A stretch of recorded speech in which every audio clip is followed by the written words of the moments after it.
Hello and welcome to Slick Willy Fly. What we're going to do today is part one of a two-part series where I'm going to go in on how I make UV resin heads. So basically I have two types of resin heads. I have this type here, which is kind of like a deceiver kind of fly. This is probably the one I do the most. I make this in all kind of sizes, colors. Here's a good example of a bunch. So I'm going to make a quite large one. In fact, I did this one for the video. And I think it's just a little bit easier to see if I make a big fly. But the size is absolutely irrelevant. That is an awesome little bug right there. And that is a great fly. And you do the exact same technique. It's just smaller. Use less material. So when I'm done with this one, you can see I make a lot of these UV resin heads. When I'm done with this one, I'm going to make a second video where I do a second type of head. I'm going to probably do a reverse tie and then just apply the eyes using UV resin to the side. Because the only reason I use the UV resin on these kind of flies is I really try to make the flies durable. I don't want the eyes to pop off first great strike. So I hope you have your cocktail. Don't forget to hit the like and subscribe. And let's make a UV resin head. Part one coming up. Okay, so here's a bonus video. We've been talking a lot about making a video on just how I do UV resin eyes. And there's a million different types of ways to do UV resin eyes. You can do it right on the fat part of the fly. You could do it on the end like I've done here. I most likely will do this in two parts. The first one I'm going to do is the type where I make this, I don't know what the right way to describe it. It's a reverse tie, but the eye is going to go on this little head portion that I've made hard. For this fly I have a ton of options. I can use sticker eyes. I can use 3D epoxy eyes. They come in a million different colors and sizes. And really it's just up to you what size eye you really want for any particular fly. I think that for this particular fly, this larger eye probably is going to be my selection. A lot of times what I like to do is I like to present the eye and then I decide what I want to do. Stickers, fine. But I think I'm going to go with this 3D epoxy eye for this bonus video.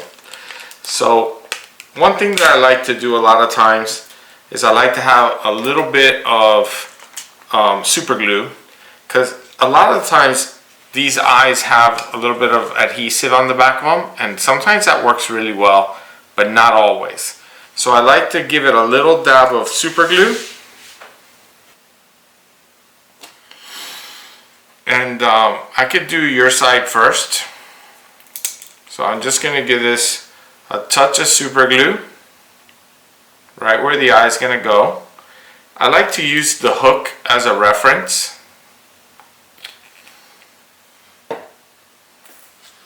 Now these eyes have like the pupil has like a little triangle portion, and that little triangle portion I say should go towards the tail. And one thing that's important is that you don't cover the eye of the hook. So that's pretty much one side. And now I'm going to go ahead and I'm going to use a little super glue on the opposite side, my side, which is obviously easier to do. So super glue bottle's getting empty.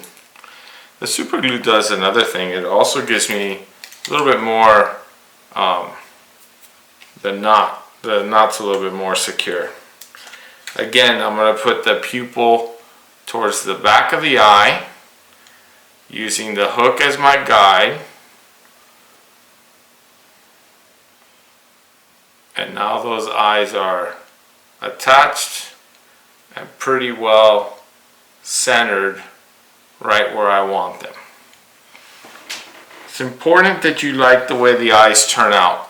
If your eyes turn out crooked or one higher than the other, it could make your fly spin when it's in the water. So it's important that you take a second and you like where that turns out. So now, for this kind of a fly, for this big head, I'm going to use 2 types of UV resin. There's a million types of UV resin out there. I'm not going to say a brand. Brands is irrelevant. But what I am going to say is that a lot of times resins these days come in different thicknesses, different viscosity. And there's the original, and then there's thick, and then there's thin. For this fly, I could get away with original and thin, but I prefer to use the thick and the thin. And the reason being is the thick, what I'm going to do is I'm going to fill in this gap between the eyes. Now remember, the way it looks, once you zap it with the light, that's it. That's the way it looks. So all I'm going to do first is I'm going to fill in, but I want this resin to touch the backside of both eyes and start to fill in the gap. That's all I'm looking for. And I'm going to use a little bit of gravity here because it started to run in a way that I didn't really want, but that's okay, we salvaged that. And now I'm going to harden it right there. So now these eyes have basically are locked. They're really not going to go anywhere at this point. That's enough. It's not enough for making the head, but it's enough for locking the eyes. And 5 to 10 seconds, 15 seconds, whatever you think you need is plenty. So now I'm going to flip this over, and I am going to do the exact same thing on the bottom.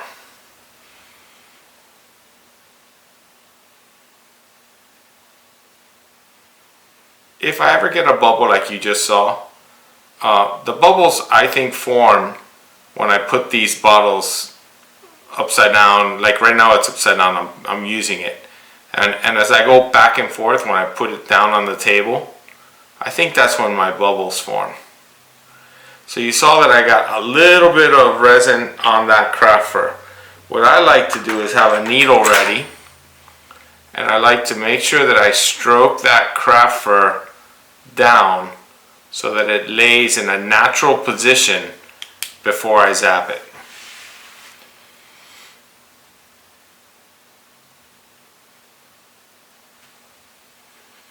And now for sure, these eyes are not going to come off, not in the fly tying portion, but I wouldn't consider them bulletproof.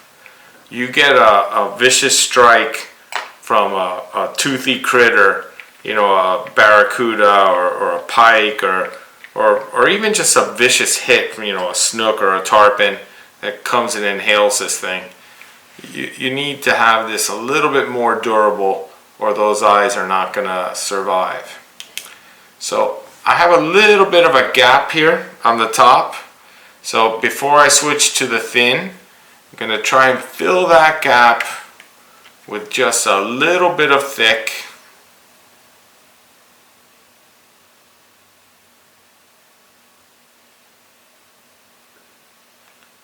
It's amazing how much the thin will run. So you have to be careful with that. And you have to use gravity. And you can't be scared to maneuver stuff with your needle. As long as you haven't zapped it, it's fine. Now another tip that I'm going to give you, and I don't know if this is true or not, but I've been hearing about people, especially women, that are getting cancer on their fingers from using the same technology when they do their fingernails. So I don't know, I'm not trying to push rumors, I don't know if it's true or not, but I just figure if I can keep my fingers out of this UV lamp, I keep my fingers out of the lamp. There's really, I don't have any reason to put my fingers in the lamp. So I'm going to do the exact same thing on the bottom. Just do a little bit more filling in of the heavy gap before we go to the thin. If I was doing a smaller fly, you wouldn't see it as easy, but you'd use a lot less resin. Doing this larger fly, I think, makes it easier for you to understand the principles that we're doing here.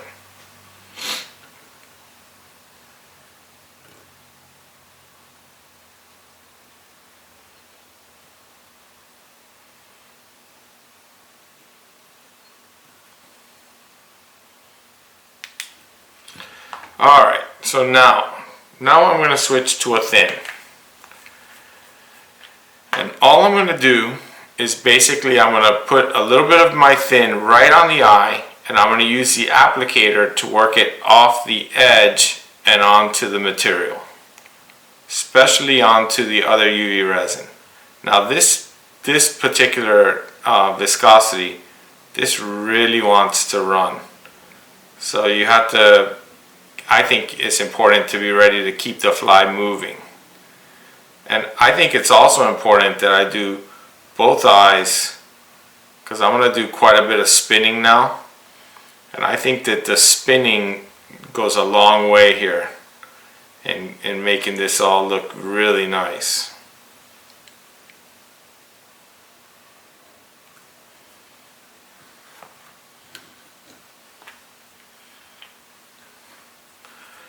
I'm in absolutely no rush. I spin in both directions. If I have concern that my materials are getting a little too close to what I'm doing, I can always take a little hair clamp, like you see there, and just clamp everything together. It's not going to change anything I've done.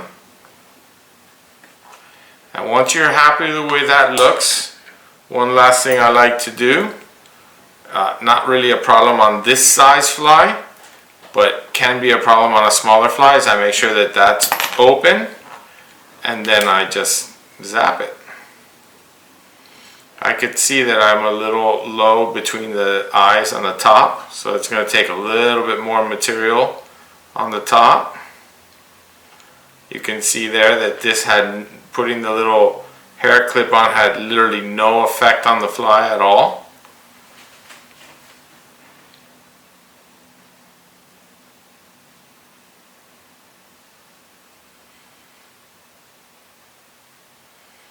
And by putting it on that way, you really make this fly, the eyes become bulletproof. They really do.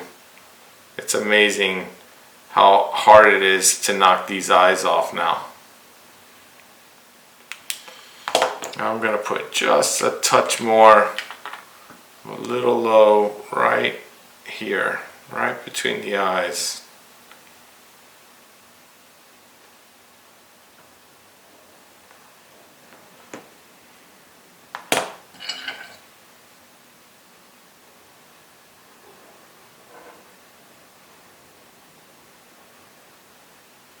I'm not in any rush. Just put it the way I want it. And then once I zap it, that's it. Now it's locked.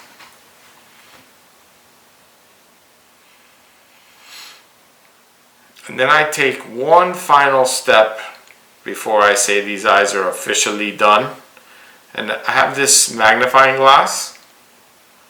And what I like to do is I'll get my magnifying glass and I'll look at this eye pretty close and just make sure that I'm happy with the adhesion, that I got coverage all the way around, which I do.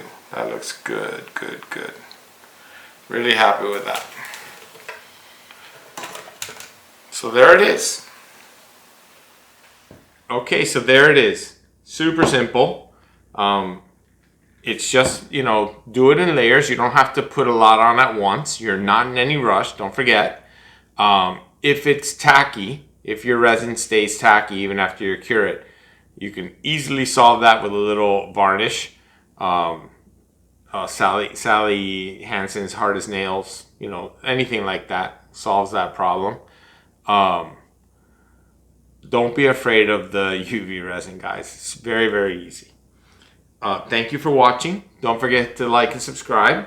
don't forget to be on the lookout for part 2. We're gonna do a part 2, a little bit different kind of head, different kind of application. Thank you again for watching.